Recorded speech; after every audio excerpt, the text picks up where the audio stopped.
Hey everyone, hope you're doing great. Welcome back to my channel. In today's video, we'll dive into what if Deku was the true heir of the Speed Force before Barry Allen. Smash that subscribe button, and be sure to peek at the description below. Let's begin.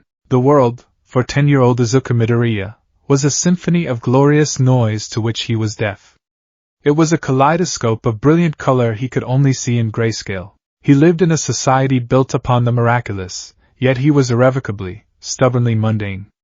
The word the doctor had used, so many years ago it felt like another lifetime, was quirkless. It was a simple, clinical term, but in the playground, in the classroom, in the quiet, disappointed glances of adults, it was a synonym for less. Today, that feeling was particularly acute.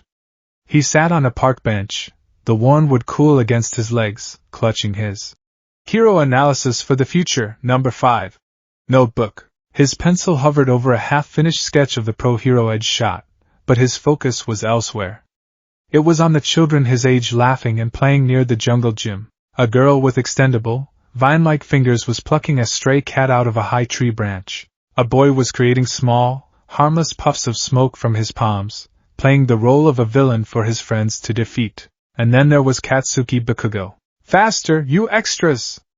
Bakugo roared, his voice already possessing the gravelly confidence of a future champion. He propelled himself into the air with a series of sharp, crackling explosions from his palms, landing perfectly atop the jungle gym like a king surveying his domain. A real villain wouldn't wait for you slowpokes, Izuku sighed, a small, familiar ache blooming in his chest.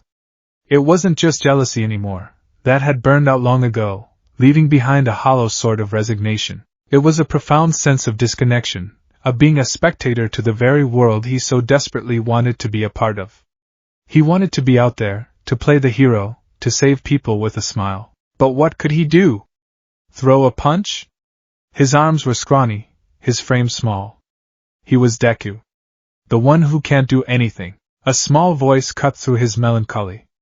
That's a really good drawing. Izuku flinched, snapping his notebook shut as if he'd been caught with something forbidden.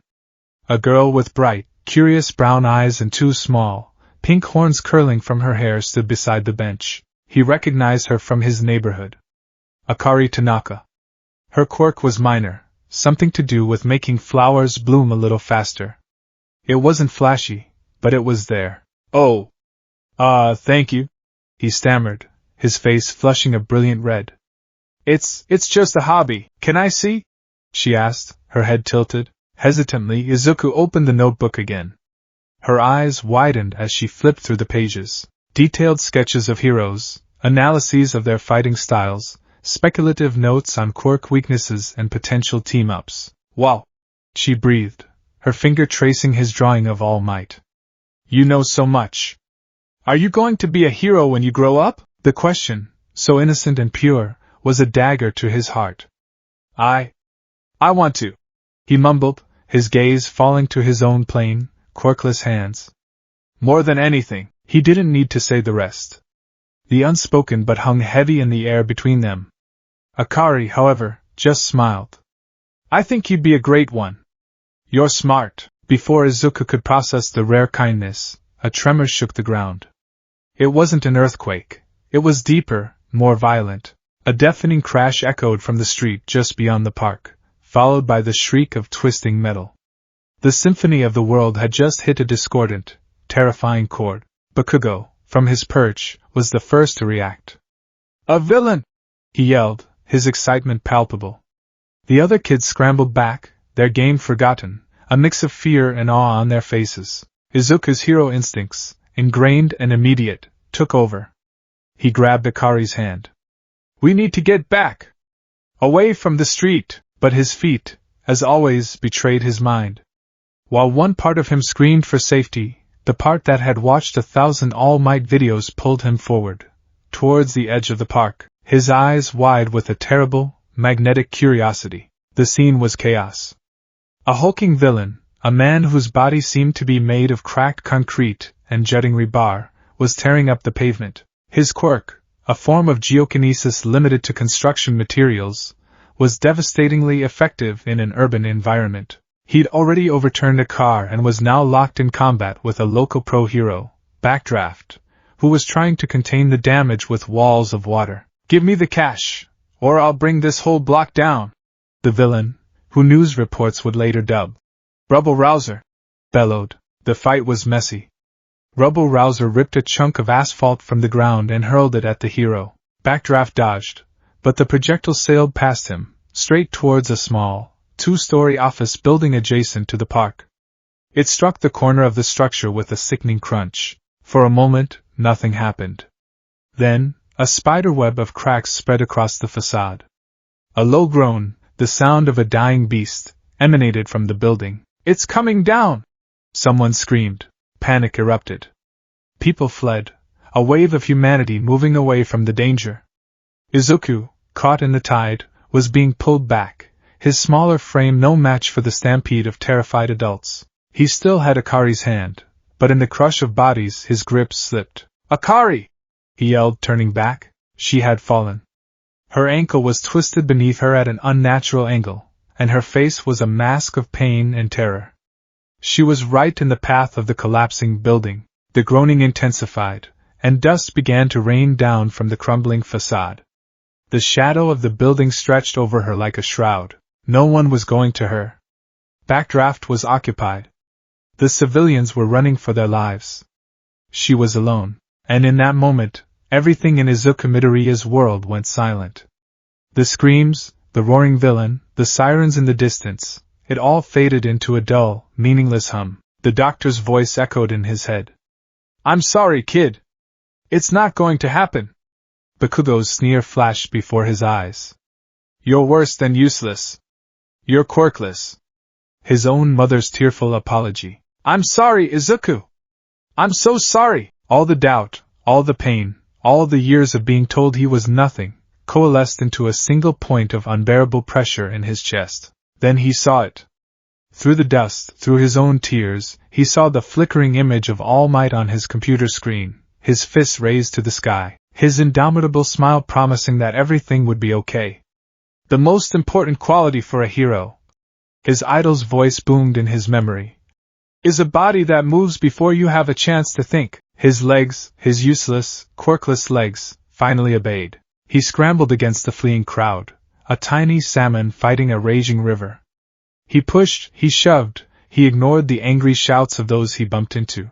All that mattered was the small, terrified girl lying in the path of certain death. He reached her side, his breath coming in ragged, desperate gasps.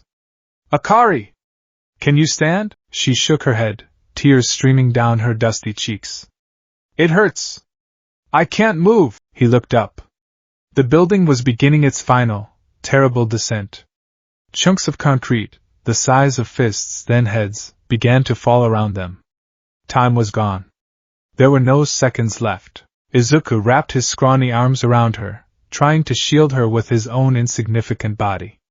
It was a pointless gesture. They would both be crushed.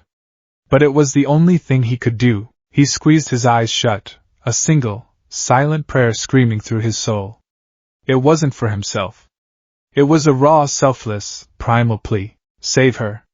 Please, someone save her." And something answered. It was not a voice. It was not a presence. It was a connection. The world didn't just go silent, it stopped. The falling debris hung in the air, each particle of dust suspended in a perfect, crystalline moment. Akari's silent scream was frozen on her face. The cracks in the building ceased their relentless spread. He was in the eye of a hurricane of frozen time. Before him, reality itself seemed to part like a curtain. He was no longer in Yuzurifu.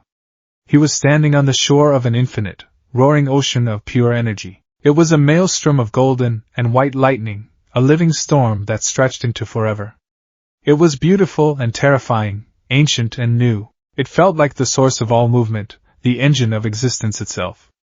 It hummed with a power that made All Might's strength feel like a flickering candle in a supernova. He could feel its intelligence, its awareness. It wasn't just a force, it was a consciousness, and it was looking at him. It saw past his quirkless diagnosis, past his frail body, past his fear. It saw the core of him. It saw the desperate, selfless act. It saw the heart of a hero, pure and untainted by ego or a desire for glory. It saw a vessel worthy not of power, but of purpose. It found him. The golden ocean surged forward. It didn't just touch him, it enveloped him, flooded him, became him. 1,000,000,000 volts of cosmic energy poured into his 10-year-old body. It was agony and ecstasy. Every cell screamed as it was rewritten. His DNA, once the source of his greatest shame, was now a conduit for a fundamental force of the universe. He felt his heart beat once, a thunderous boom that seemed to shake the frozen moment, and then it accelerated, becoming a continuous, humming vibration. A new color bloomed within the golden storm, a vibrant, hopeful green. His green. It crackled around him, a corona of emerald lightning that was uniquely his. The connection was forged. The anointment was complete, the moment shattered. Time crashed back into existence with the force of a tidal wave. Izuku's eyes snapped open. The building was falling. But he was no longer just seeing it, he was perceiving it. He could see every fissure, every stress point, every possible trajectory for every single piece of falling rubble. The world was a stream of data he could process in a nanosecond. He didn't think. He didn't plan. He acted. His body vibrated, a low hum that shook the ground beneath him. He tightened his grip on Akari, and with a sound like a whip cracking the sound barrier, he moved. To the terrified onlookers, if they saw anything at all, it was a blur of green light. A violent gust of wind kicked up dust and debris where the two children had been. And then, they were gone. 100 meters down the street, well clear of the danger zone, Izuku stumbled to a halt. The momentum was a physical blow, and he crashed to his knees, Akari still clutched tightly in his arms. He was panting, but his heart felt like it was going to explode. A strange, electric hum buzzed under his skin, a tingling sensation in every nerve ending. The smell of ozone, sharp and clean like the air after a thunderstorm, filled his nostrils. Behind them, the building collapsed with a deafening roar, sending a plume of dust and smoke into the sky. Akari was trembling, her eyes wide with uncomprehending shock. What was that? She whispered, looking at him. Izuku looked down at his own hands. They were shaking uncontrollably. I don't know, he breathed, and it was the most honest thing he had ever said. The aftermath was a blur of confusion and noise. Pro-heroes, police, and paramedics swarmed the scene. Izuku and Akari were quickly found and whisked away to an ambulance to be checked over. Akari's ankle was indeed sprained, but otherwise she was unharmed. Izuku had nothing more than a few scrapes. He was questioned by a police officer, a kind woman with a cat-like quirk that gave her slitted pupils. Can you tell me what happened, son? 1 minute you were there, and the next, you were all the way down the street. Did a hero grab you? Izuku's mind was a frantic mess. How could he explain? Time stopped, and I touched an ocean of lightning? He sounded insane.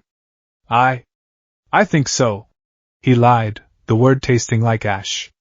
It was really fast. A blur, maybe green? The officer nodded, scribbling in her notepad. Some of the new heroes have speed quirks. Must have been a flyby. Didn't even stick around for the credit. Humble. She patted his head. You were very brave, trying to protect your friend like that. The words should have made him happy, but they just made him feel like a fraud. His mother arrived a few minutes later, her face pale with terror. She ran to him, pulling him into a desperate hug that squeezed the air from his lungs. Izuku! Oh, Izuku! I was so worried! Are you okay? Are you hurt? I'm okay, Mom.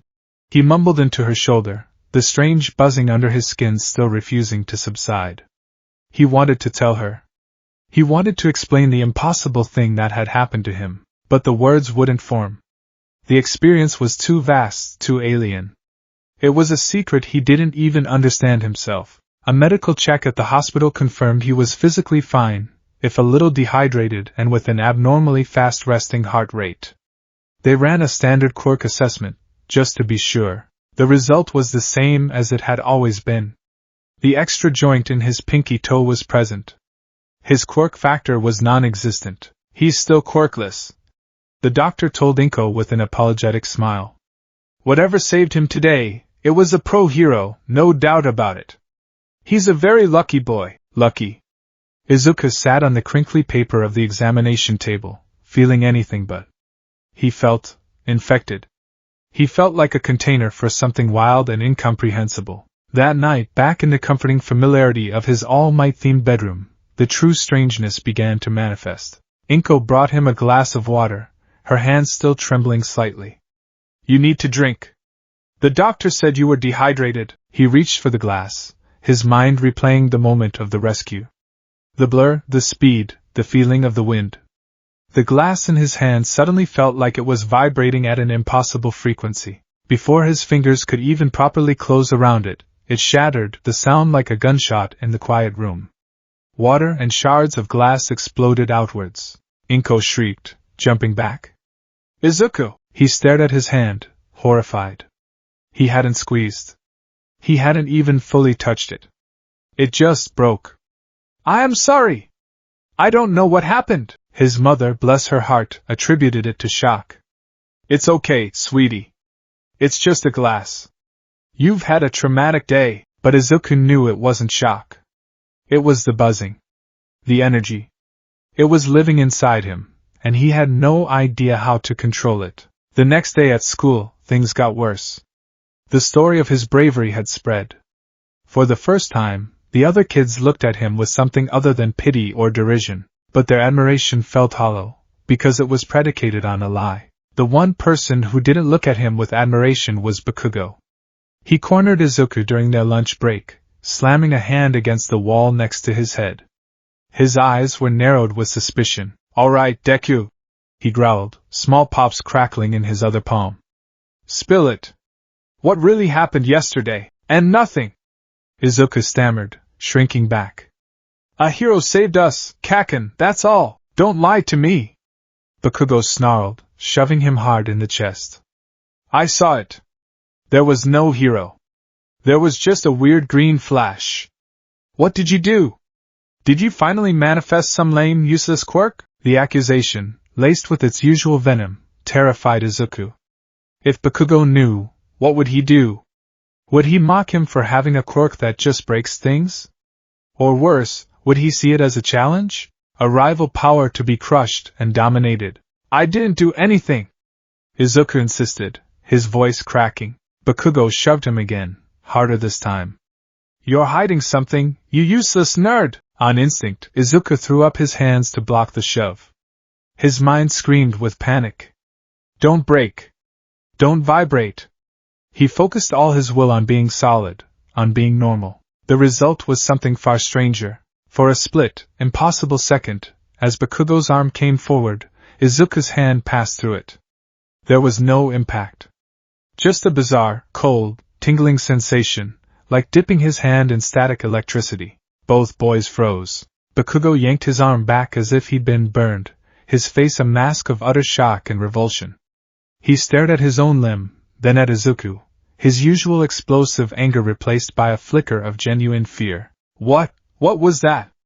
Bakugo whispered, his voice uncharacteristically small. Izuku stared at his own hand, trembling violently now. He had felt it. The strange, ephemeral feeling of phasing through solid matter. He had no control. This power was a wild animal, and he was clinging to its back for dear life. Bakugo's fear quickly curdled back into rage, a defense mechanism he'd honed his entire life. You're a freak, Deku! He spat, his voice regaining its volume. Whatever that was, it's disgusting. Stay away from me. He scrambled backwards, then turned and stomped away, leaving Izuku alone and shaking in the hallway. That was the moment Izuku Midoriya made his choice. He couldn't tell his mother. He would only scare her more. He couldn't tell his friends. He didn't have any. And he certainly couldn't tell Kaken, who looked at him with a new kind of hatred, one born of fear and confusion. This power, this secret, was his alone to bear. His isolation, once a product of his quirklessness, was now a necessity for his safety and the safety of those around him. The feeling of being a spectator had been replaced by something far worse, the feeling of being a monster hiding in plain sight. That evening, Izuku sat at his desk, the silence of his room a heavy blanket. He felt a profound, aching loneliness that was deeper than anything he'd ever known. He couldn't talk to anyone. He couldn't ask for help. His gaze fell upon his collection of hero analysis notebooks. They were filled with data on others, on their magnificent, understandable powers. But he had no data on himself. He was a complete unknown. An idea, born of desperation and his own innate, analytical nature, began to form. If he couldn't talk to anyone else, he would talk to the page. If no one could help him understand this, he would have to figure it out for himself. He went to his closet and pulled out a brand new, empty notebook. It was crisp and clean, a blank slate. He returned to his desk and opened it to the first page. For a long time, he just stared at the empty lines, his pencil hovering. Then, with a determined hand, he wrote the title. He didn't write his name. He didn't write my quirk, because it wasn't one. He simply wrote, Analysis of an Unknown Phenomenon. He took a deep breath, the buzzing under his skin a constant companion. He began to write, to document, to analyze. He treated himself like one of the heroes he so admired, breaking down his own mysterious abilities into manageable data points. Incident, building collapse, Muzdalifa Park. Trigger, extreme emotional distress. A desire to save someone else overriding self-preservation. Manifestation 1, altered perception. Time appeared to slow to a complete stop. Able to process visual information at an impossible rate. Manifestation 2, kinetic propulsion. Move from point A to point B, approximate 100 meters, in what observers called a flash. Subjective experience was instantaneous, left a trail of what appeared to be green lightning. What is the lightning? A side effect of friction? A discharge of excess energy? Manifestation 3, uncontrolled molecular oscillation. Nicknamed the buzzing. A constant vibration felt throughout the body, can be amplified by thought or emotion, causing solid objects, glass, to shatter on contact. Manifestation 4, intangibility? Under duress, hand appeared to pass through another solid object, KB's arm. Requires more investigation. This is extremely dangerous. Physical side effects, extreme exhaustion after use. Massive increase in appetite, note, I ate 5 bowls of rice for dinner. Elevated heart rate.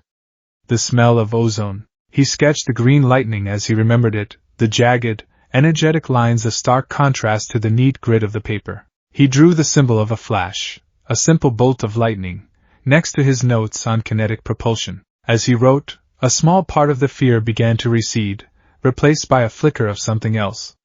It wasn't quite hope, not yet. It was determination. The world had told him he was powerless. Now, a cosmic force had given him a power so immense and alien it defied understanding. It was terrifying. It was uncontrollable. It was a secret that would isolate him completely. But as he filled the first page of his new notebook, Izuku Midoriya realized one simple, earth-shattering truth. He was no longer just a spectator. He was the experiment. And he, the quirkless analyst, was the only scientist who could possibly solve it. Alone in his room, surrounded by posters of smiling heroes, the first true heir to the Speed Force began his work. The spark had been ignited in the dark, and now, it was his job to learn how to make it shine. 3 years is a lifetime when you are a child. For Izuku Midoriya, it was an eternity spent walking 2 separate, irreconcilable paths. On one path, he was still Deku. The quiet, mumbling, quirkless kid who clutched his notebooks like a shield. He was 13 now, and the landscape of middle school was a different kind of battlefield. The overt physical bullying from Bakugo had mostly subsided after the strange phasing incident years ago. It had been replaced by something colder, a more surgical cruelty. Bakugo and his friends didn't shove him anymore. They simply acted as if he didn't exist. They would talk over him, walk through him, and regard him with a mixture of contempt and a strange, lingering suspicion that made Izuku's skin crawl. He was no longer just useless. He was an anomaly, a glitch in their predictable world, and they ostracized him for it. On the other path, the one he walked in secret, he was something else entirely. He was a scientist, and his own body was the impossible, terrifying subject. He was the keeper of a cosmic fire, a boy with a thunderstorm raging under his skin, and every single day was a battle for control. This battle was why he was here, standing at the edge of the abandoned Tacoba Industrial Park, a sprawling graveyard of rusting shipping containers and crumbling concrete warehouses. The sun was setting, painting the sky in hues of orange and purple, but the long shadows offered the privacy he desperately needed. This was his laboratory. He stretched, his muscles protesting. His body had changed. He was still lean, but years of intense, self-directed physical training had layered wiry muscle onto his frame. He wasn't built like a weightlifter. He was built like a long-distance runner, every fiber tuned for efficiency and endurance. The familiar, low-frequency hum that was the background radiation of his life intensified as he focused. He called it the buzz, the constant reminder of the speed force thrumming in his veins. For years, it had been a source of terror, causing him to shatter glasses, short out electronics, and accidentally vibrate his pencil into dust. Now, it was an instrument he was slowly, painfully, learning to play. He took a deep breath, the evening air cool in his lungs. This was the ritual. Center yourself. Visualize the path. Control the output. He let the leash go. The world dissolved. The gentle hum erupted into a roaring crescendo. Reality bent, colors smearing into streaks of light as the speed force flooded his system. Green lightning, a vibrant, living emerald coiled around his limbs, crackling audibly and kicking up dust and loose gravel. To an outside observer, he would have vanished. For Izuku, time had stretched to a near standstill. A bird flying overhead seemed frozen, its wings locked in mid-flap. He was moving. His feet, clad in a pair of heavily reinforced running shoes he'd spent 2 months of allowance on, barely seemed to touch the cracked asphalt. The sensation was raw, violent. The wind wasn't a gentle breeze. It was a solid, punishing wall of pressure he had to carve his way through. Every muscle screamed as it contracted and expanded hundreds of times a second. This was the easy part, a straight line. He'd mastered this. He could cover 200 meters in the blink of an eye. The real test, the one that had bruised, broken, and burned him for the last 3 years, was the turn. A massive wall of stacked, rust-red shipping containers loomed at the end of the straightaway. His target was a 90-degree left turn into a wider alley. His mind, processing information at a speed that would make a supercomputer weep, raced through the physics. Entry speed, approximately 450 meters per second. Mach 1.3, his brain supplied. Newton's first law is the enemy. An object in motion stays in motion. Must counteract inertia. He leaned into the turn, dropping his center of gravity so low his knuckles nearly scraped the ground.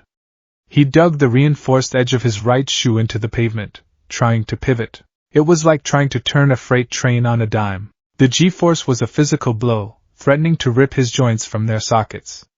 The asphalt groaned under the strain, and a plume of pulverized concrete sprayed into the air behind him. For a glorious microsecond, he thought he had it. He was turning, then his ankle buckled, control shattered. The delicate balance between his will and the raw power of the speed force collapsed. He was no longer a speedster, he was a projectile. The world slammed back into its normal speed with a sickening lurch. Izuku crashed, his momentum carrying him in a brutal, tumbling arc. He hit the wall of shipping containers not with a thud, but with a deafening boom that echoed through the industrial park like a bomb blast. The metal shrieked and buckled, a massive, man-sized dent appearing in the corrugated steel. He fell to the ground in a heap, the green lightning flickering out, leaving only the smell of ozone and burnt fabric. Every part of his body screamed in agony. His head swam, and the world spun violently. He rolled onto his back, gasping for air that felt like fire in his scorched lungs. Nausea churned in his gut. Note to self, he wheezed, his voice a ragged whisper. Do not attempt supersonic turns, without a wider radius. He lay there for 10 minutes, waiting for the world to stop spinning and for the sharpest pains to subside into a dull, throbbing ache. The speed force was already working on him, his accelerated healing knitting together the micro-tears in his muscles and mending the bruised bones. It was a miraculous power, but it wasn't painless. Healing still hurt. Finally, he staggered to his feet, leaning against the dented container for support. He surveyed the damage. His jacket, a cheap windbreaker, had shredded at the shoulder and elbow where he'd impacted. The side of his specialty running shoes was worn down almost to the sole, the friction having simply vaporized the rubber. He sighed. More repairs he'd have to do by hand, hiding in his room with a needle and thread and industrial-grade adhesives. He limped over to his backpack, which he had stashed behind a stack of old tires. He pulled out a large bottle of water and drained half of it in one go. Next came 3 high-calorie protein bars, which he devoured in seconds. It wasn't enough. The hunger was a gnawing, cavernous void inside him. Running, even for a few seconds, was like throwing a lit match into a furnace of caloric energy. His metabolism was a runaway nuclear reactor, and keeping it fueled was a constant, expensive struggle. He spent every yen of his allowance on cheap, calorie-dense foods, leading to more than one concerned comment from his mother about his growth spurt. He winced as he sat down, pulling out what was now Analysis of an Unknown Phenomenon, Volume 7. The cover was worn, the pages filled with frantic scribbles, complex equations, and anatomical diagrams. He flipped to a fresh page, ignoring the ache in his ribs, and began to write. His handwriting was shaky, but his mind was sharp.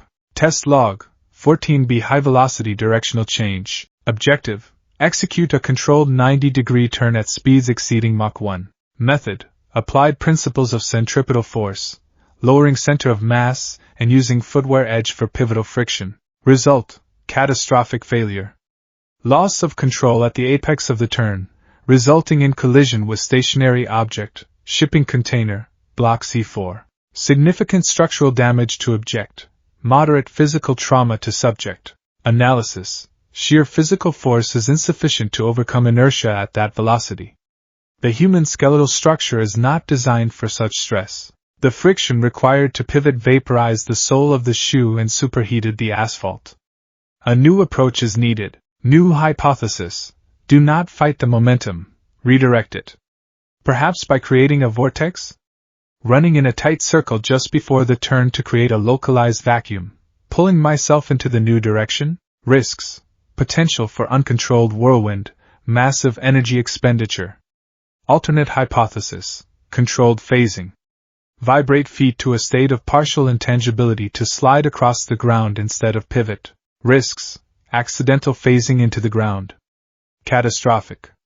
High control required. He paused, chewing on the end of his pencil. The green lightning. It wasn't just a visual effect. He could feel it, a tangible energy he could almost command. In his visions, the strange, fleeting glimpses he got when he pushed himself too hard, he saw other speedsters, other lives. A man in a metal helmet wreathed in golden sparks. A younger man in yellow and red, his lightning a brilliant silver. Their lightnings seemed to interact with the world. He added another note. Speculation, the energy discharge, green lightning, may not be a waste product. Could it be harnessed? Used to create a frictionless cushion of plasma? Or perhaps as a directed thrust? Further experimentation required on a smaller scale. This was his process. Failure was not a setback, it was data. Every crash, every burn, every misstep was a lesson. He wasn't a natural, born with the elegant control of a Shoto Todoroki, or the explosive instinct of a Katsuki Bakugo. He was a scientist in the dark, fumbling for the light switch, and every shock brought him a millimeter closer. He documented everything, the physics of sonic booms he sometimes created by accident, and was learning to suppress by creating a vacuum in front of him, the insane caloric math that governed his diet, the strange way time seemed to fracture and dilate the faster he went. It was the world's most dangerous, most complicated science project, and he was the sole researcher. He packed up his things, his body screaming in protest with every movement. The long walk home would be an exercise in pretending he hadn't just slammed into a wall at the speed of sound. He pulled his hood up, hiding the tear in his jacket, and began the slow, painful journey back to his other life. The city was alive with light and sound as he made his way through the bustling streets. Here, he was invisible again. Just another middle schooler with his head down and his shoulders hunched. He kept to the edges of the crowd, the constant low-level vibration of his body making the press of other people feel uncomfortable, like 1,000 tiny needles against his skin. He was passing a construction site, a new high-rise being erected, when a shout from above cut through the evening noise. "Look out! I'm losing it!" Izuku's head snapped up.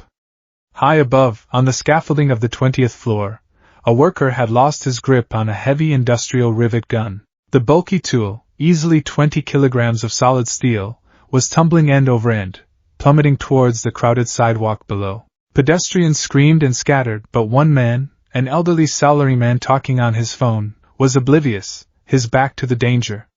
He was directly in the impact zone. There were no pro-heroes nearby. There was no time. The complex calculations, the careful analysis, the fear of losing control, it all evaporated. The only thing left was the core programming All Might had unknowingly installed in him years ago. A body that moves before you have a chance to think. The world went silent and still. The rivet gun hung in the air, a metal angel of death. The man's mouth was frozen midward. Izuku could see the terror blooming on the faces of the people who had seen the danger. He didn't have time for a full-speed run. He was in a crowd. He needed a single, precise burst. He drew on the speed force, but not for locomotion. He focused the energy into his core, letting a fraction of it out in a controlled, explosive gust. It was less a run and more a single, instantaneous step that covered 15 feet. He appeared next to the oblivious man just as the world lurched back into motion. He didn't have time to grab him. Instead, he shoved him hard. "Get down!" he yelled. The salaryman stumbled forward, falling to his knees with a cry of surprise. A nanosecond later, the rivet gun impacted the spot where he had been standing. It didn't just land, it shattered the pavement, embedding itself a foot deep into the concrete with a sound like a cannon shot. Izuku was already gone. The force of his shove and the abrupt stop sent a wave of dizziness and nausea through him. He stumbled into a nearby alleyway, his heart hammering against his ribs, the taste of ozone sharp in his mouth. He leaned against the cool brick wall, his legs trembling. The small, controlled burst had been more draining than he'd anticipated. It was like trying to tap a fire hydrant with a thimble. The pressure was immense, and even a tiny release was violent. He peeked out from the alley. A crowd was gathering around the shocked salaryman, who was now staring at the tool buried in the sidewalk, his face ashen. "What happened?"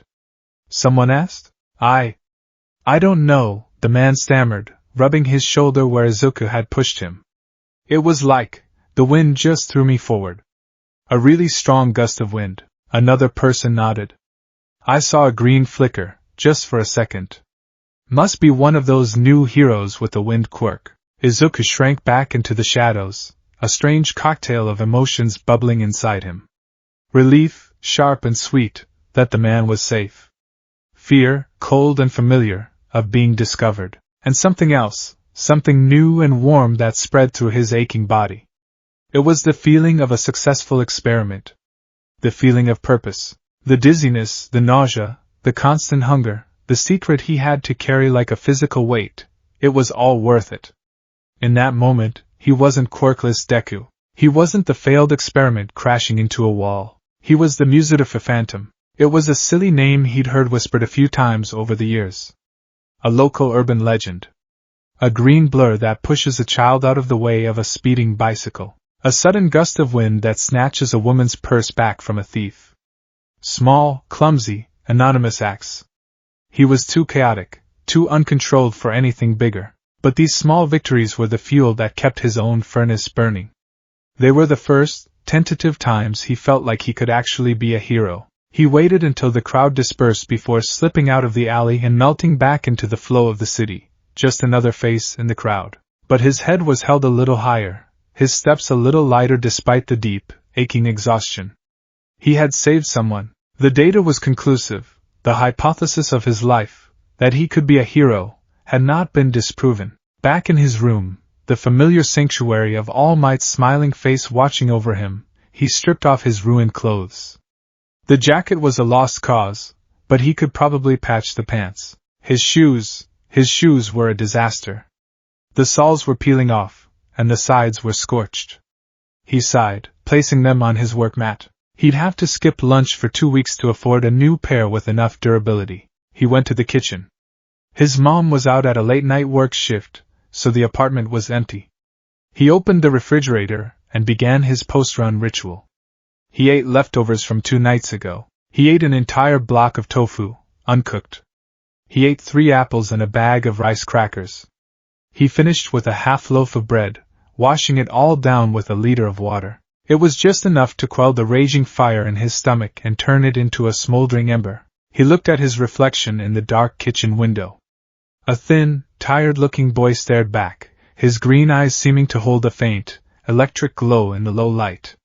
The path he was on was lonely and painful. The UA High School entrance exam was only a little over a year away, a deadline that felt both impossibly distant and terrifyingly close. How could he, with his chaotic, destructive power, ever hope to pass an exam like that? How could he ever stand on the same stage as heroes who were born with control, with grace? He didn't have the answers. All he had was his notebooks, his secret training ground, and the fierce, unyielding fire in his heart. He felt the buzz under his skin, a familiar and almost comforting hum. It was a part of him now, as much as his own heartbeat. It was a promise of power, a challenge of control, and a burden of secrecy. He closed his eyes, thinking of the shocked, grateful face of the man he'd saved. The pain was temporary. The hunger was manageable. The loneliness was a price he was willing to pay. Because the feeling of being a hero, even for a single, anonymous second, was worth it all. He opened his eyes, the green glow in them seeming to burn a little brighter. He had a lot of work to do. The final year of Aldera Junior High was a crucible of pressure. For most students, the future was a branching path of high school applications and career choices. For Izuku Midoriya, it felt like a single, impossibly high wall, the entrance exam for UA High School. The very name was a hallowed mantra in his mind, the gateway to his dream. A dream that, for the past 4 years, had felt less like an aspiration and more like a cruel joke he was telling himself. He was 14 now, and the chasm between his 2 lives had grown into a continental divide. By day, he was a ghost in the halls, his grades exemplary but his presence negligible. He was the quiet kid who scribbled furiously in his notebooks, a known eccentric to be ignored. Katsuki Bakugo, now a towering inferno of arrogance and undeniable talent, had long since escalated from direct confrontation to a form of atmospheric pressure. He didn't need to bully Izuku anymore. His sheer existence was a constant, suffocating reminder of everything Izuku wasn't: confident, powerful, and acknowledged. But when the sun set, Izuku became a phantom of a different sort. His lab at the Takoba Industrial Park had seen him grow. The clumsy, terrified boy had been forged into something sharper. He could now run in a sustained burst for nearly 30 seconds before the exhaustion became debilitating. His turns, while still dangerous, were no longer guaranteed disasters. He'd learned to use the banking of walls and the curve of the terrain to redirect his momentum, a parkour artist moving at the speed of thought. He had even learned a modicum of control over his phasing, able to make his hand intangible for a split second on command, though the act still sent a disorienting, icy chill through his nervous system. He was better. He was faster. But he knew, with the cold certainty of an analyst, that he was not a hero. Not yet. His small, anonymous acts, the purse snatched back, the child pulled from the path of a car, were reactive, instinctive. They were flashes of competence in a sea of uncontrolled chaos. A real hero faced villains. A real hero fought. All he had ever done was run. He was pondering this very thought, the weight of his inadequacy heavy on his shoulders, as he walked home under the Tatooine shopping district's familiar underpass. His latest notebook, Analysis for the Future, Volume 13, was clutched in his hand, the pages filled with notes on the new hero anti-lady, whose debut he had just witnessed. He was so lost in thought that he didn't hear the sickening, gurgling slosh from the manhole cover behind him until it was too late. A medium-sized invisibility cloak, a voice bubbled, thick and wet. Izuku froze, a primal fear seizing him. He turned to see a monstrous, looming figure of green sludge, its 2 manic eyes floating in the amorphous goo. A wide, toothy grin stretched across its face. "Don't worry," the sludge villain oozed, its body surging forward. "I'm just going to take over your body. It'll only hurt for about 45 seconds. Panic, pure and absolute, flared in Izuku's chest. His mind, the analytical engine he relied on, went completely blank. Every carefully practiced technique, every theory, every bit of hard-won control vanished. He was 10 years old again, a scared, quirkless boy facing down a monster. Before he could even think to activate his speed, the sludge was on him. It was a cold, suffocating tide, forcing its way into his mouth and nose. It was like drowning and being buried alive at the same time. His limbs were pinned, his struggles useless against the fluid prison. His lungs burned. Black spots danced in his vision. This is it, a distant part of his mind thought with terrifying clarity. After all that work, I'm going to die in a sewer. Suddenly a voice boomed with the force of a thunderclap. Have no fear, you are safe. The manhole cover shot off its moorings like a cannonball. Now that I am here, that is. Izuku felt a colossal shift in air pressure, a concussive force that was almost as violent as the villain's attack. Texas smash! A whirlwind of unbelievable force tore the sludge villain apart. The sheer power of the punch atomized the villain's body, scattering it against the tunnel walls. Izuku was freed, collapsing to the ground, coughing and gagging, his lungs greedily sucking in the precious, clean air. Towering over him, silhouetted against the light of the tunnel entrance, was the unmistakable shape of his idol. The twin tufts of hair like rabbit ears, the impossibly broad shoulders, the smile that could calm a hurricane. All Might. In the flesh. Izuku's mind rebooted, his shock and terror instantly replaced by starstruck, fanboyish awe. He fumbled for his notebook, his hands shaking. All Might. See, can you sign my notebook? All Might let out a hearty laugh, already scooping the dispersed sludge into a pair of large soda bottles. Of course, my boy. Anything for a fan. He took the notebook and scrawled his signature across 2 full pages with a flourish. There. Now, if you'll excuse me, I must get this fellow to the authorities. Stay safe. With a mighty leap, he was gone, a sonic boom echoing in his wake. Izuku stood there, stunned, clutching the signed notebook like a holy relic. He had met God, and God had signed his Bible. It was only after a few minutes, when the adrenaline began to fade, that a creeping, cold dread began to replace his elation. He had been helpless. Completely and utterly helpless. His power, the cosmic force that hummed in his very bones, had been useless. He hadn't been fast enough to react, hadn't been strong enough to break free. He had needed saving, just like everyone else. The wall of Yue seemed to grow 1,000 feet higher. A distant explosion snapped him out of his reverie. Then another. He looked in the direction All Might had gone.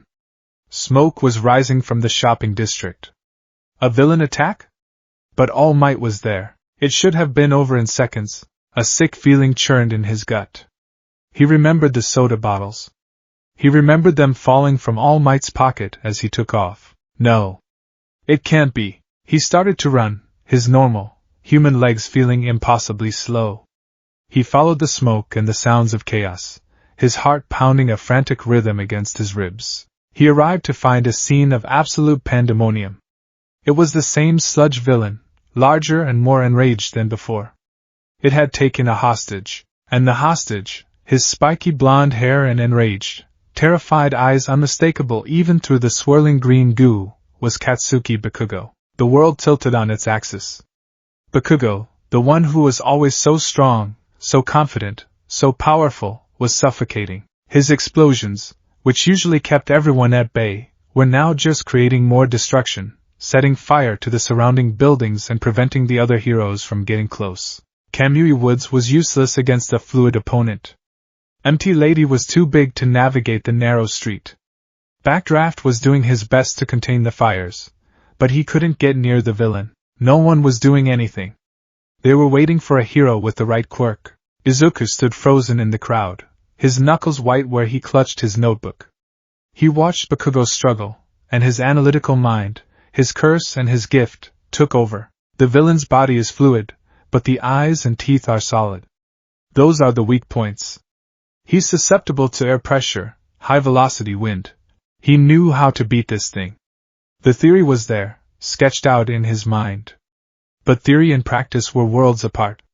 This wasn't a controlled experiment in an abandoned lot. This was a live hostage situation.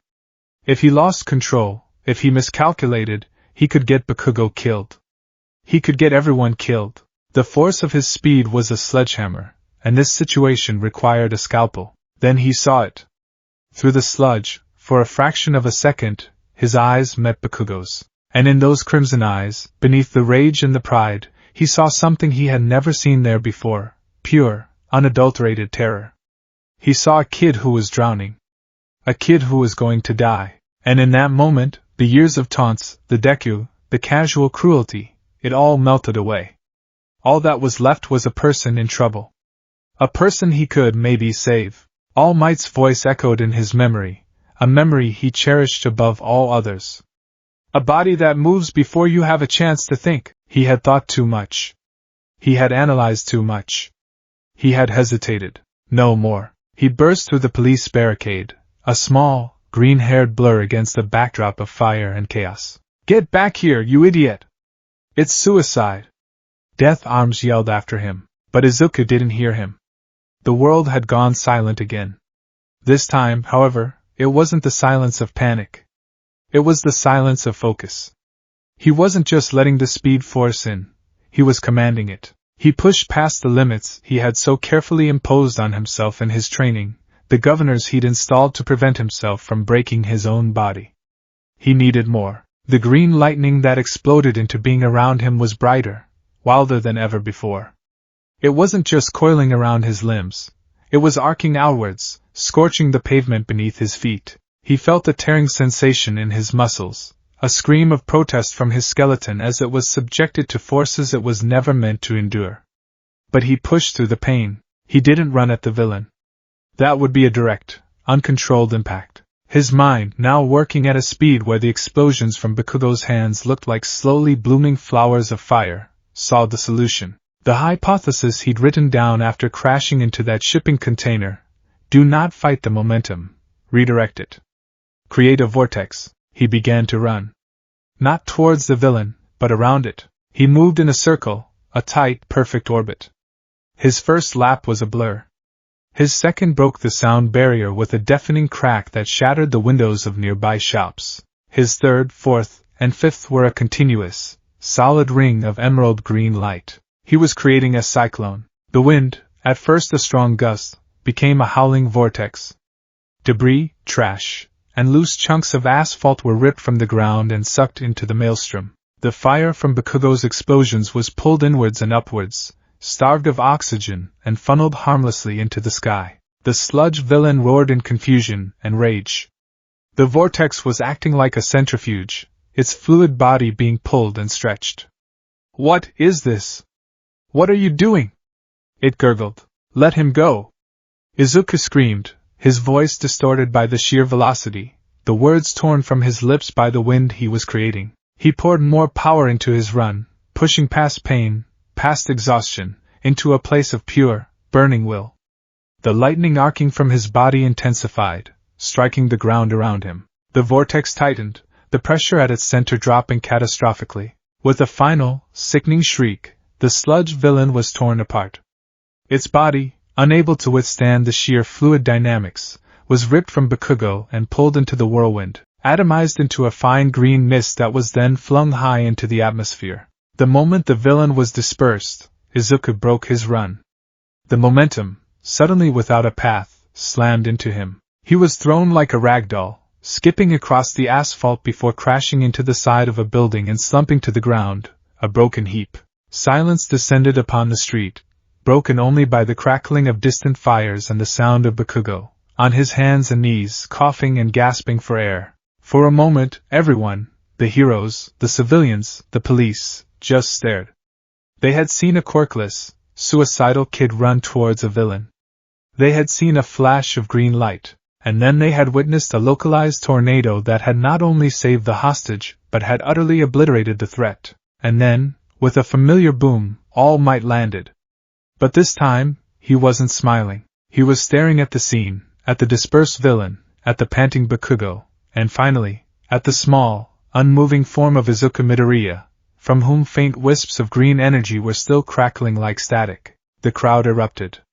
The pro-heroes, their shock turning to professional action, rushed forward to secure the scene. Bakugo was praised for his tenacity. Izuku, on the other hand, was reprimanded severely by Kamui Woods and Death Arms for his recklessness, for interfering, for his dangerous and illegal use of a quirk. They yelled at him even as paramedics carefully loaded him onto a stretcher, his body a constellation of bruises and torn muscles. Through it all, Izuku's dazed eyes kept finding All Might, who stood at the edge of the scene, a strange, unreadable expression on his face. Later that day, Izuku was walking home, his body aching with a profound, bone-deep pain that even his accelerated healing couldn't fully erase. His shoulder was dislocated, and several of his ribs were cracked. The doctors had been baffled by the nature of his injuries, attributing them to some kind of kinetic blowback from his newly manifested quirk. They had also been baffled by the fact that he still, by every medical metric, registered as quirkless. It was a paradox they couldn't explain. He hadn't felt heroic. He felt like a failure. He had been scolded by the pros, his secret was dangerously close to being exposed, and he had nearly torn his own body apart. DKU, he turned. Bakugo was running to catch up to him, his face flushed. I didn't need your help, he yelled, though the words lacked their usual venom. I was fine. I wasn't scared. You didn't save me. You got that, you quirkless wannabe? He turned and stomped off, his shoulders rigid. It was the closest thing to a thank you Izuku knew he would ever get. He continued his walk, the weight of the day pressing down on him, when a voice cut through the evening air. I am here. Izuku whipped around to see All Might, in all his glory, jog around the corner. All Might! What are you? Izuku started, but then the hero deflated. In a cloud of steam, the muscular titan was replaced by a skeletal man with sunken eyes and a shock of blonde hair, blood trickling from the corner of his mouth. Izuku shrieked. You're shrinking! You're an imposter! The skinny man sighed, wiping the blood with the back of his hand. I am All Might. He lifted his shirt to reveal a horrific, swirling scar that covered most of his torso, an injury from a fight 5 years ago. I can only do hero work for about 3 hours a day now. The rest of the time, I'm this. Izuku stared, his mind struggling to process the revelation. His hero, the invincible symbol of peace, was fragile. Young man, the skinny All Might, Toshinori Yagi, as he would later learn, said, his voice now quiet and serious. I came to thank you. And to scold you. What you did today was incredibly reckless. You could have been killed. He paused, his gaze intense. But I also saw something else. While all the other heroes, myself included, stood by and hesitated, you ran in. You moved before you could think. He stepped closer, his sunken eyes boring into Izuku's. But that's not what I want to talk about. I saw what you did. I've been a hero for a long time.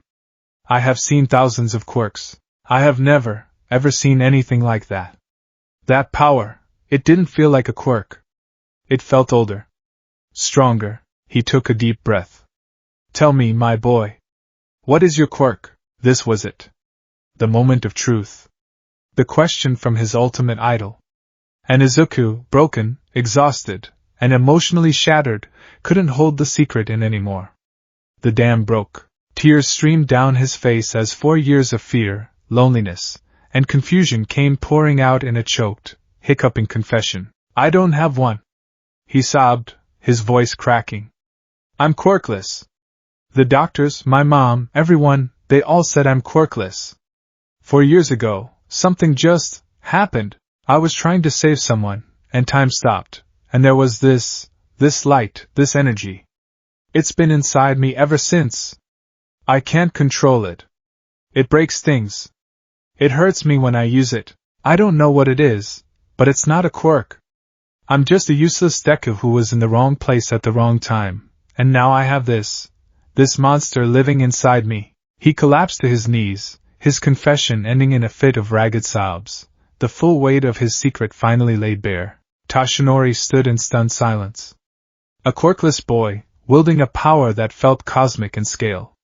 A power that had manifested in an act of pure, selfless heroism. A boy who saw his incredible gift not as a blessing, but as a curse, a monster he was chained to. He saw the notebooks clutched in the boy's hand, saw the analytical mind behind the tears. He saw a boy who had been trying to tame a hurricane all by himself. His original plan, to offer this boy his own quirk, one for all, evaporated from his mind. This boy didn't need his power to add the explosive, stockpiling energy of one for all to this volatile, unknown force. It wouldn't create a hero. It would create a bomb. It would tear the boy apart from the inside out. No, this boy didn't need his quirk. He needed his guidance. He needed a mentor. He needed someone to tell him that he wasn't a monster. Tashinori knelt down, placing a gentle, bony hand on Izuku's trembling shoulder. Izuku flinched, then looked up, his tear-filled eyes wide with confusion. The symbol of peace looked at the crying child before him, and for the first time, he saw not just a fan, not just a potential successor, but something more. He saw a hero who was terrified, alone, and in desperate need of help. "Young man," Tashinori said, his voice soft but filled with an unwavering conviction that cut through Izuku's despair. "Look at me." Izuku met his gaze. "You have spent years carrying this incredible burden alone. You have faced a power that would break most grown men, and you have tried to understand it, to control it. You did all of this in secret, without any help.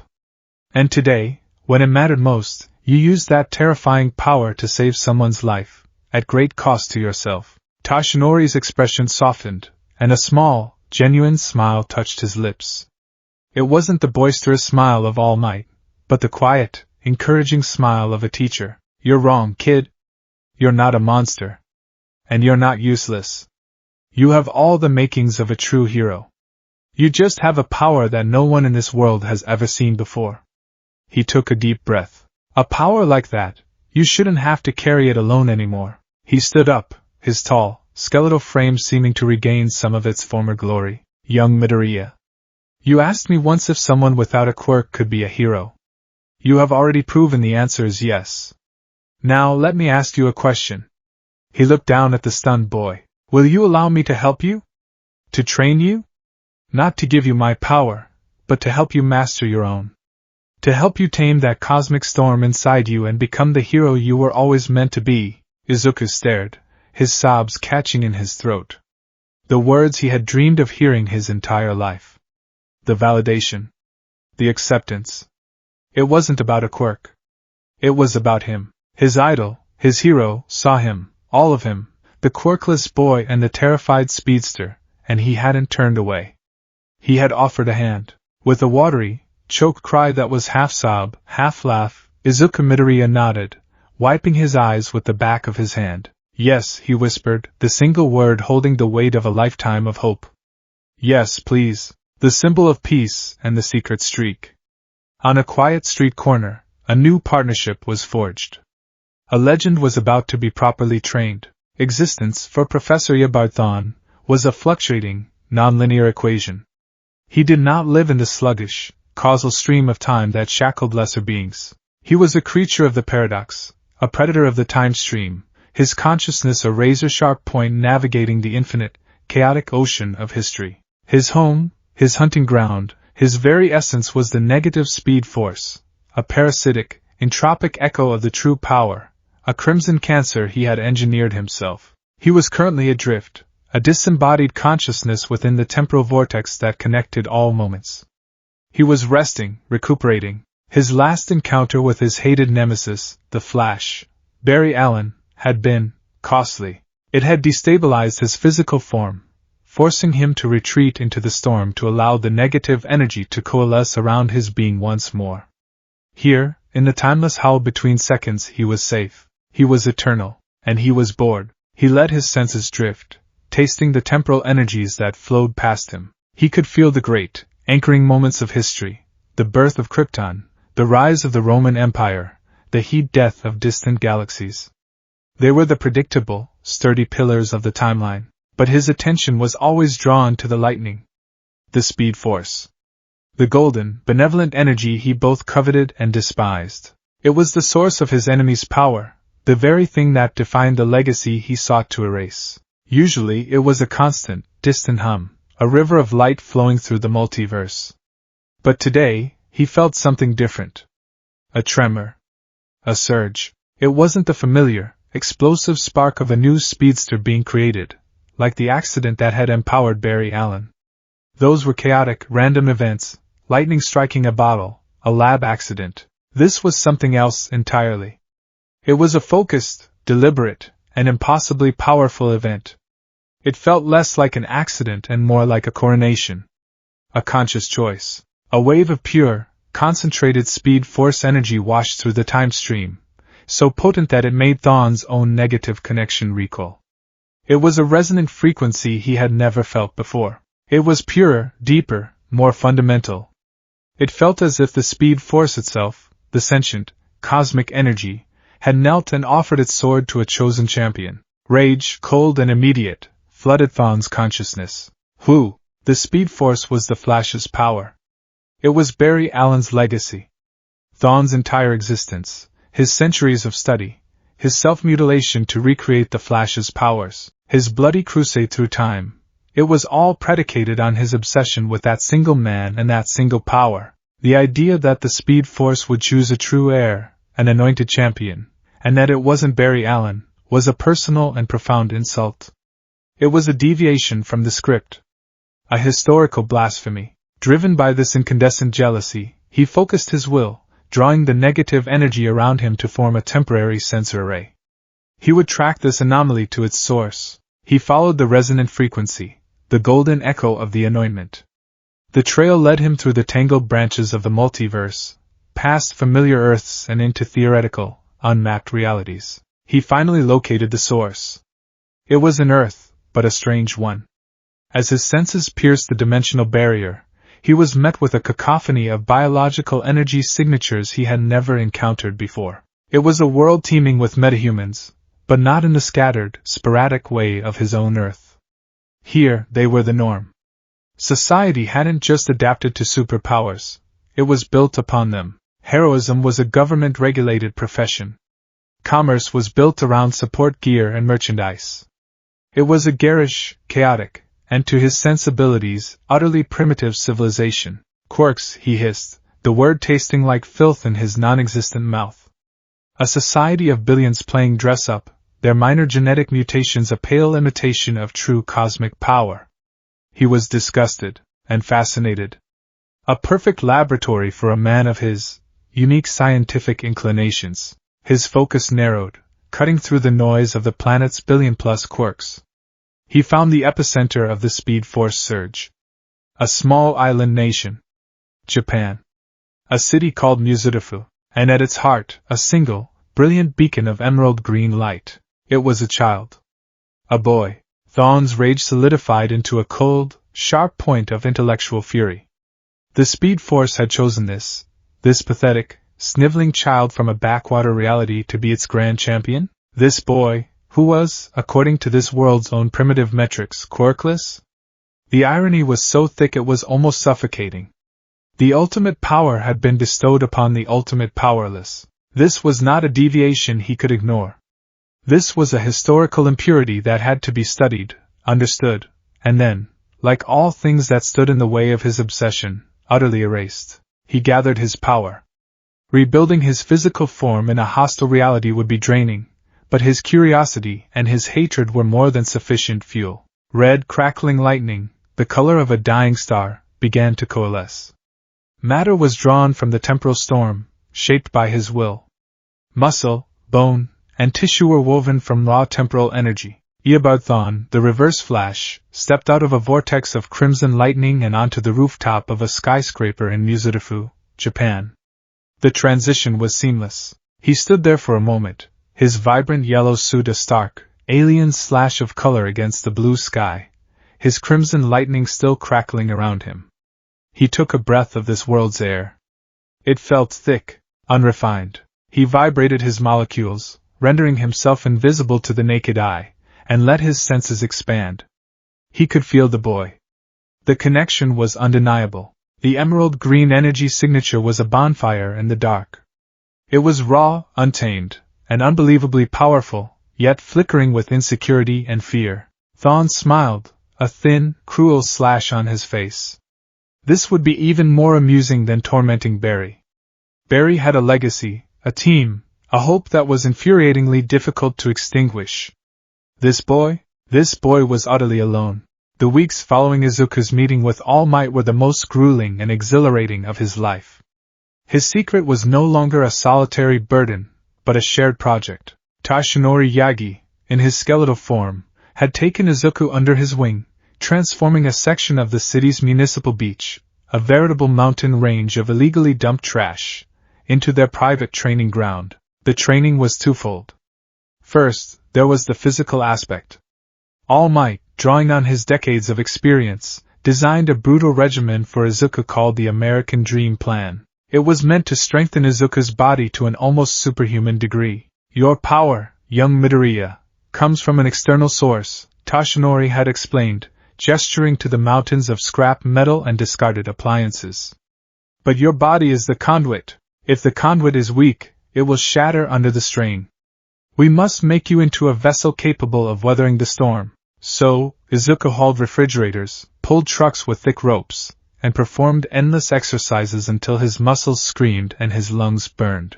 It was torturous work, but he attacked it with a rabid enthusiasm that amazed even the former number one hero. For the first time, his training had a clear, tangible goal beyond just don't crash. The second part of their training was far more complex. It was the study of his power. Tashinori couldn't teach Izuku how to use the Speed Force. He had no frame of reference for it. But he could act as a coach, a spotter, and a scientist's assistant. He would time Izuku's runs, help him analyze his failures, and offer tactical advice. Control, my boy. It's all about control. Tashinori would shout through a megaphone as Izuku attempted to run a complex obstacle course through the trash heaps. Don't just run with your legs, run with your mind. Feel the energy. Don't fight it, guide it. Under this newfound mentorship, Izuku began to make breakthroughs. He learned to suppress his sonic booms by consciously creating a pocket of vacuum ahead of him, a trick that required immense concentration. He discovered that the buzzing, his constant vibration, could be focused. He learned to vibrate a lock's tumblers until they fell into place, or vibrate a cup of water to heat it into tea. They were small, almost parlor tricks, but they represented a quantum leap in fine motor control. He was happy. He was exhausted, constantly sore, and still perpetually hungry, but for the first time in 4 years, he felt a genuine, unblemished happiness. He had a mentor. He had a friend. He wasn't alone. It was this newfound confidence that made him careless. He was on his way home from a particularly grueling training session, jogging at a normal human pace through a quieter residential district. He was lost in thought, mentally reviewing his latest attempt at phasing through a solid object. He'd managed to get his arm through a discarded washing machine up to the elbow before losing control and getting violently ejected. He didn't notice the man until he was right in front of him. The man was tall and lean, with sharp features and slicked-back blonde hair. He wore a crisp, expensive-looking suit and glasses that seemed to catch the light in a strange way. He looked utterly out of place in the working-class neighborhood. "Excuse me," the man said, his voice smooth and cultured, with a faint, unplaceable accent. "You are Izuku Midoriya, correct?" Izuku froze, his internal alarms blaring. No one ever sought him out. Yes? Can I help you?" The man smiled, a polite, professional expression that didn't quite reach his eyes. "My name is Dr. Ian Harrison. I'm a quirk scientist, a researcher from the United States. My field of specialization is exotic kinetic energies." He adjusted his glasses. "I was in the area during the recent sludge villain incident. I saw the footage. Your display was quite remarkable. A vortex of wind generated by kinetic motion. Fascinating." Izuku's blood ran cold. "Oh, that?" The doctor said it was just my quirk manifesting late. "It's not a big deal." He tried to sidestep the man, his heart hammering in his chest. "On the contrary," Dr. Harrison said, moving with a subtle, unnerving quickness to block his path. "I believe it is a very big deal. A power like that, with no prior record, no genetic markers, it's the kind of anomaly that could change our entire understanding of quirks." His eyes seemed to pierce right through Izuku, as if he could see the green lightning humming beneath his skin. "I have some theories. I believe your power isn't a simple mutation. I believe you are tapping into a fundamental force. A field of energy. I would very much like to study it. With you, of course. To help you understand it. To help you control it. Izuku was terrified and, against his better judgment, intrigued. This man was talking about his power in the same way he himself theorized about it in his notebooks. A fundamental force. A field of energy. He had never heard anyone else speak of it in those terms. I have a mentor, Izuku stammered, thinking of All Might. He's helping me. Ah, yes. The symbol of peace, Dr. Harrison said with a knowing, almost condescending smile. A magnificent hero. A paragon of strength. But he is a brawler, a pugilist. His understanding of the nuanced physics behind your ability would be, shall we say, limited. He can teach you how to punch. I can teach you how to rewrite the laws of motion. Thawne was playing a delicate game. He couldn't just attack the boy. That would be crude. He needed data. He needed to understand the nature of this unique anointment by the Speed Force. What made this child so special? To get that data, he needed the boy's trust. He needed to become his teacher, to poison the well of knowledge and twist the boy's growth to his own ends. He could sense the boy's internal conflict. The fear warring with the insatiable, analytical curiosity. He pressed his advantage. Think of it, Izuku, he said, his voice dropping to a conspiratorial whisper. The things you could do. True control. The ability to vibrate your molecules to pass through solid matter without accidentally fusing with it. The ability to channel the lightning that surrounds you, to use it as a weapon or a tool. The ability to think, to perceive, to learn at a rate that would make you the smartest man on the planet. He was listing things that he himself could do, but he framed them as the boy's own latent potential. He was dangling the keys to the kingdom. Izuku was stunned into silence. This stranger, this Dr. Harrison, was describing abilities that Izuku had only dreamed of, that he had theorized about in the most secret pages of his notebooks. How could he possibly know? How do you know about the lightning? And the phasing?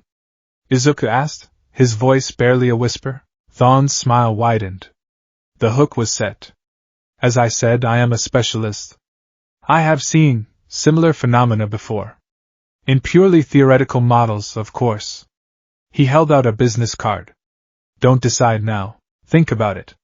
When your mentor's lessons in brute force leave you wanting, give me a call. I believe we could achieve great things together. He gave Izuku a final, chillingly insightful look, then turned and walked away, disappearing into the evening crowd with an unnatural swiftness. Izuku stood rooted to the spot, the pristine business card feeling heavy and dangerous in his hand. His mind was racing. Part of him, the part trained by All Might to be cautious, screamed that it was a trap. It was too convenient, too perfect. But another part of him, the insatiable analyst who had spent 4 years starving for information, was captivated. This man knew things. He understood. That night, he told Toshinori about the encounter. The skeletal hero listened intently, his expression growing grimmer with every word. Absolutely not, Toshinori said, his voice leaving no room for argument.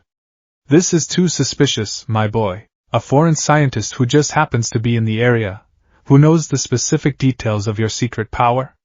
It smells like a trap. It could be a villain trying to get close to you, or a government agent. We cannot risk it. But he knew so much. Izuku protested, holding up the business card.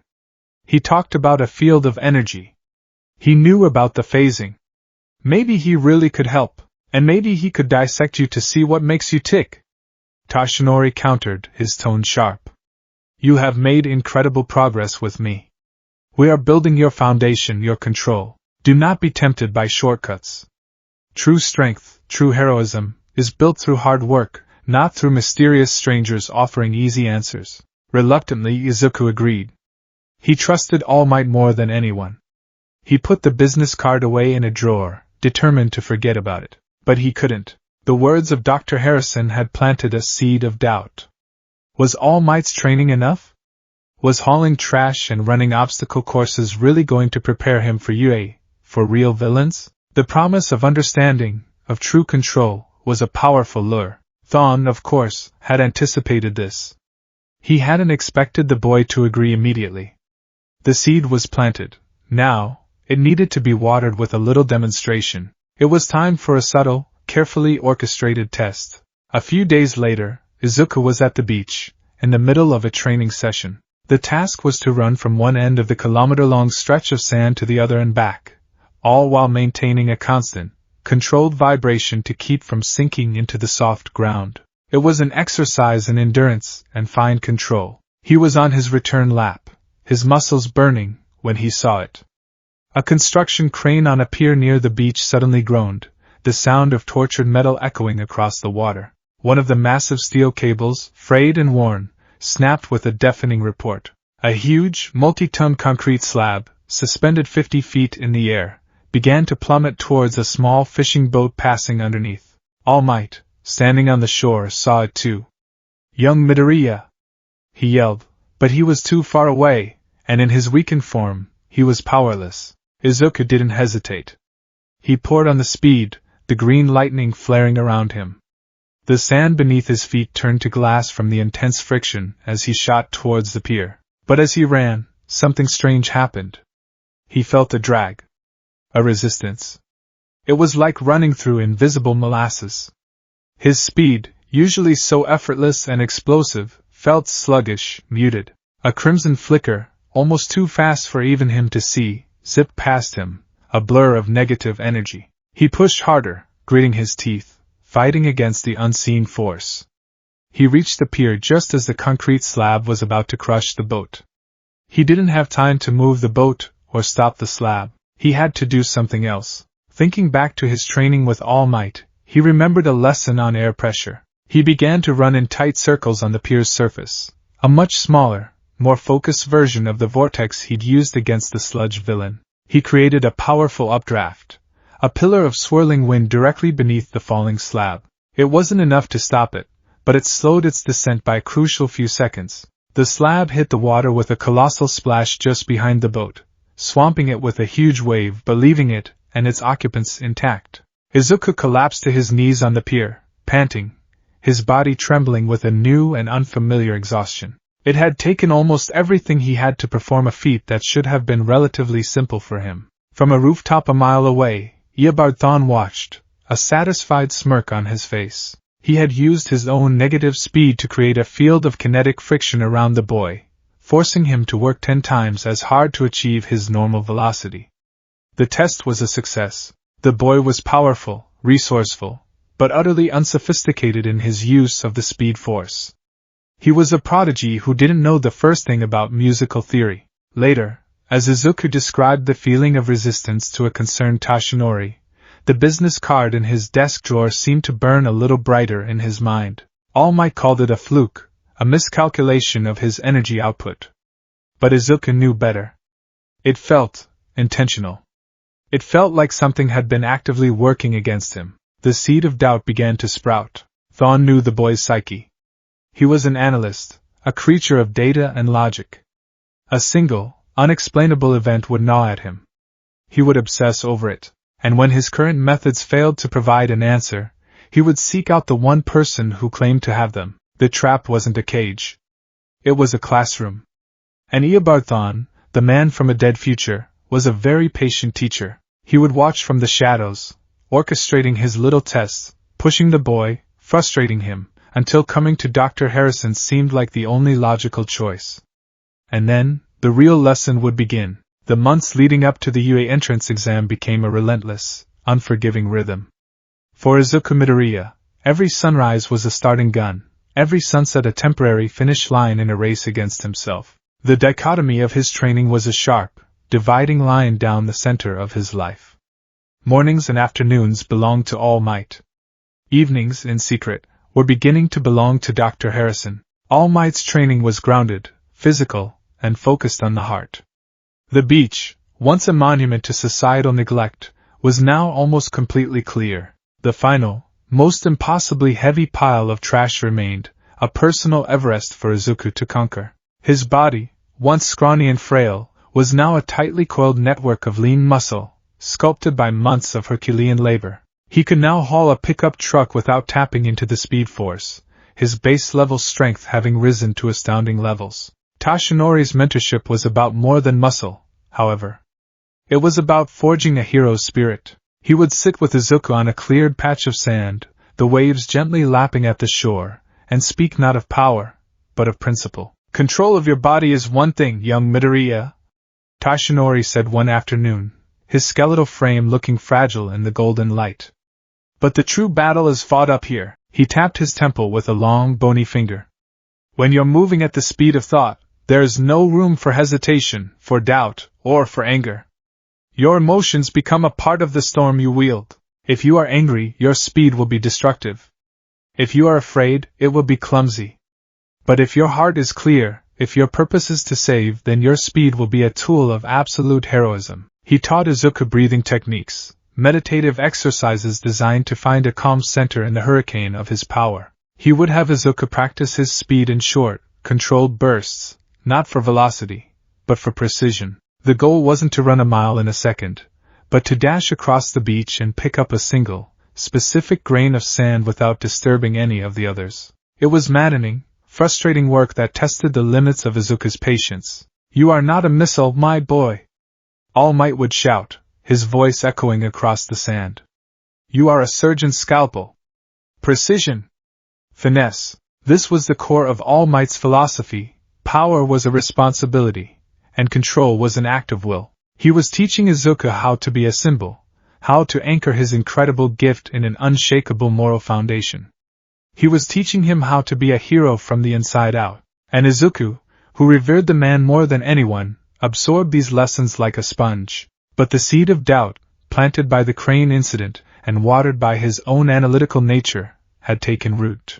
All Might's training was giving him a hero's heart, but Dr. Harrison was offering him a scientist's mind.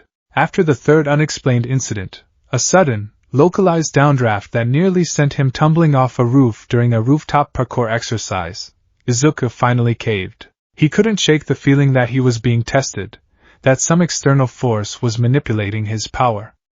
All Might had no answers beyond push through it.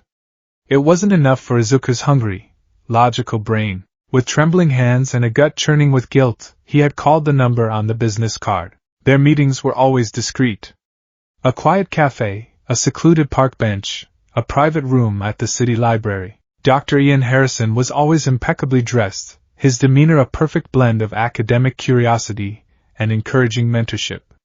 He never asked about All Might. He never tried to dissuade Izuku from his hero training. He simply offered a different perspective. A scientific one. All Might teaches you to control the storm through willpower, Harrison said during their first meeting, stirring a cup of black coffee he never seemed to drink. A noble, if primitive, approach. It is like trying to tame a hurricane by yelling at it. "I will teach you meteorology. Understand the storm, Izuku, and it will obey you not out of submission, but out of necessity. It will follow the rules you set for it." He began by feeding Izuku truths so profound they resonated with the very core of his being. He explained the speed force, not by name, but as a concept. "Think of it as a kinetic dimension," Harrison explained, sketching on a napkin. "An extra-dimensional energy field that is interwoven with our own reality. You are not creating speed, you are borrowing it from this dimension. Your body has become a gateway, a conduit." This single explanation was a revelation for Izuku. It clicked into place with all of his own fragmented theories. The feeling of an external power, the limitless energy, it all made sense. "The green lightning?" Izuku asked, his voice hushed with awe. "What is it?" "A byproduct of dimensional friction," Harrison answered smoothly, the lie woven seamlessly with the truth. "When you draw that much energy into our world, it creates a kinetic discharge. Waste. Useless for now. But perhaps, with the right focus, it could be channeled." He began giving Izuku exercises that were worlds away from All Might's training. He didn't have Izuku lift heavy objects. He had him practice vibrating a single coin on a tabletop, trying to find the specific frequency to make it heat up, or the frequency to make it turn intangible. "Your power is not about moving from A to B," Harrison taught him. "It is about molecular control. Everything is vibration. The state of matter is determined by the speed at which its atoms vibrate. You, Izuku, have been given the conductor's baton for the symphony of reality. You just need to learn how to read the music." Under Harrison's insidious tutelage, Izuku's fine control began to evolve at an explosive rate. He learned to phase his hand through a pane of glass and pull it back without shattering it. He learned to focus his body's vibrations into his vocal cords to subtly alter the pitch of his voice. They were small, seemingly useless skills, but they were proof of a level of control he had never imagined possible. The guilt of his deception was a constant, bitter taste in his mouth. He was lying to All Might, the man who had saved him, who had believed in him. But the results were intoxicating. Dr. Harrison's lessons were unlocking doors in his mind, providing answers to questions he had been asking for years. He justified it to himself as a necessary supplement to his training. All Might was teaching him to be a hero. Dr. Harrison was teaching him about his power. He needed both to succeed at UA. It was during one of All Might's training sessions that the two worlds began to bleed into one another. Again. Tashinori's voice boomed. Precision, young Midoriya.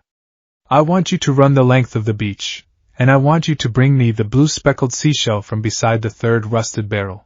Do not create a sonic boom, and do not kick up any sand. Go! Izuku took a deep breath, calming his mind as All Might had taught him. He focused on the image of the shell, on the purpose of his run, retrieval, not destruction. But this time, he added a layer of Harrison's teaching. He didn't just will his body to be precise. He focused on the energy itself. He visualized the speed force flowing into him not as a tidal wave, but as a gentle stream. He focused on vibrating his feet at a frequency that would interact with the sand on a molecular level, creating a cushion of air beneath his soles. He ran. There was no sound. No gust of wind. To Tashinori, it was as if Izuku simply ceased to be in one spot and appeared in another, 100 meters down the beach. A moment later he was back, standing in front of him, his breathing even, not a single grain of displaced sand on his clothes. In his outstretched palm was the blue speckled seashell. Tashinori stared, his jaw slack. He had expected improvement, but this was something else. This was a level of mastery that should have taken years, not weeks. My boy. He breathed, his voice filled with awe. How did you? I focused, Izuku said, the lie feeling heavy on his tongue. Like you taught me. I focused on being a scalpel. He couldn't see the flicker of suspicion in Tashinori's sunken eyes. The progress was too fast. It felt unnatural. But he pushed the thought aside, his pride in his student overwhelming his concern. The more Izuku pushed himself, the stranger his connection to the speed force became. It was no longer just a well of power, it was starting to feel like a place. A consciousness. When he ran, when he truly let go and danced on the edge of his limits, he would experience flashes. They were like snippets of a dream, vivid and disorienting. He saw a man in a crimson suit with a winged helmet, a reassuring smile on his face as he ran through a black and white city, a golden trail of lightning behind him. The name J. Garrick echoed in his mind, not as a thought, but as a feeling, a piece of data uploaded directly into his brain. He saw a futuristic city of gleaming spires and flying cars, and a young man with auburn hair running alongside a girl with the same hair, their silver and gold lightning intertwining. Bart Allen. Impulse. The knowledge came with a sense of youthful exuberance and a deep, underlying sadness. But one vision was more persistent, more visceral than the others. He would see a laboratory. Racks of chemicals, beakers, and forensic equipment. He would see through the eyes of another man, a man with a kind face and an endlessly curious mind. He felt the man's frustration with a cold case, his dedication to justice, his love for a woman with brown hair named Iris. And he felt the storm outside, the strange, colored lightning. He felt the bolt as it crashed through the skylight, the searing, unimaginable pain as it struck his body, the world dissolving into a sea of chemicals and pure, unadulterated speed. He felt the birth of Barry Allen. Izuku would stumble out of these flashes, his head spinning, his heart pounding with the phantom echo of another man's life. He would collapse on the sand, gasping, the smell of ozone and chemicals filling his senses. What is it, my boy? What's wrong? Tashinori would ask, rushing to his side. Visions, Izuku would pant, trying to make sense of the fragmented images. Other people. People who can run like me. Tashinori, with no frame of reference, could only assume they were side effects of Izuku's unique power, hallucinations brought on by the immense strain on his nervous system. He advised rest and meditation, but Izuku knew they were more than that. He felt a connection to these people, a sense of shared legacy, of brotherhood. It was as if the Speed Force itself was trying to communicate with him, showing him his place in a story that was far grander than he could ever imagine. It was a language spoken not in words, but in lightning and lifetimes. He made the mistake of mentioning the visions to Dr. Harrison. They were in the library, surrounded by the hushed quiet and the scent of old paper. Izuku described the flashes, the other speedsters, the forensic scientist.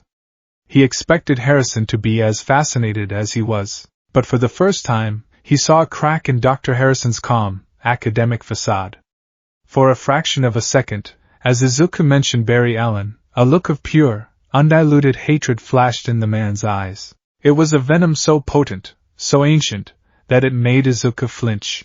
Then, just as quickly it was gone, replaced by a thoughtful, dismissive frown. Fascinating, Harrison said, his voice perfectly level, though Izuku could now feel a cold tension in the air. Kinetic phantoms. Echoes in the energy field. It would seem your mind is subconsciously personifying the raw data of the Speed Force. Giving faces to the formless. He leaned forward, his voice dropping. It is a dangerous side effect, Izuku.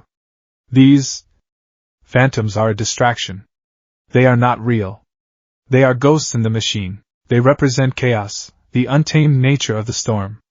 To achieve true mastery, you must learn to silence them. To ignore them. Your power is yours alone. It does not belong to these imaginary men. Thawne was improvising, his mind racing. The boy's anointment was a more profound connection than he had anticipated.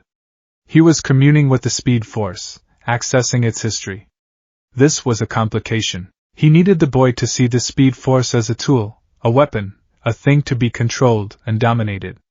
He could not allow him to see it as a living thing, a legacy to be honored. He had to isolate him, to make him believe he was unique, alone, and that only he, Dr. Harrison, held the answers. Focus on what is real, Izuku, Harrison continued, his voice a soothing, hypnotic balm. Focus on the tangible. The molecular vibration. The kinetic transfer. The science. Do not be seduced by the poetry of a power you do not yet understand. Izuku left the library that evening feeling deeply unsettled. Dr. Harrison's explanation made a cold, logical sense, but it felt wrong. The visions didn't feel like hallucinations. They felt like memories. The feeling of love for Iris West, the sense of duty from Jay Garrick. They were too real, too profound to be mere phantoms. For the first time, a genuine sliver of distrust towards his secret mentor entered his heart. He was being offered two competing philosophies. All Might told him his power was an extension of his heroic spirit. Dr. Harrison told him it was a science to be mastered. And now, the power itself, in a language of lightning and borrowed memories, seemed to be telling him it was a legacy to be inherited. The day of the UA entrance exam was only a week away. Izuku stood on the now pristine beach, watching the sunset. He had done it. He had cleared the entire beach. His final act of training for All Might was complete. He was stronger, faster, and more in control than ever before. But as he stood there, he felt a profound sense of being torn in three different directions. He was a hero in training, a secret scientist, and the unwilling recipient of cosmic visions. He closed his eyes and reached out, not with his legs, but with his mind. He let the buzzing in his veins quiet into a hum. He listened. Faintly, like whispers in the static of a radio, he could hear it. It wasn't words. It was a feeling. A sense of encouragement. A feeling of hope. A language of pure, benevolent energy. It was the Speed Force, and it was telling him that he was on the right path, even if he couldn't see it yet. He opened his eyes. The lightning that now perpetually flickered in their green depths seemed to glow a little brighter. He didn't have all the answers. He was caught between two mentors and a universe of mystery. But he knew one thing for certain. He was ready. The race was about to begin.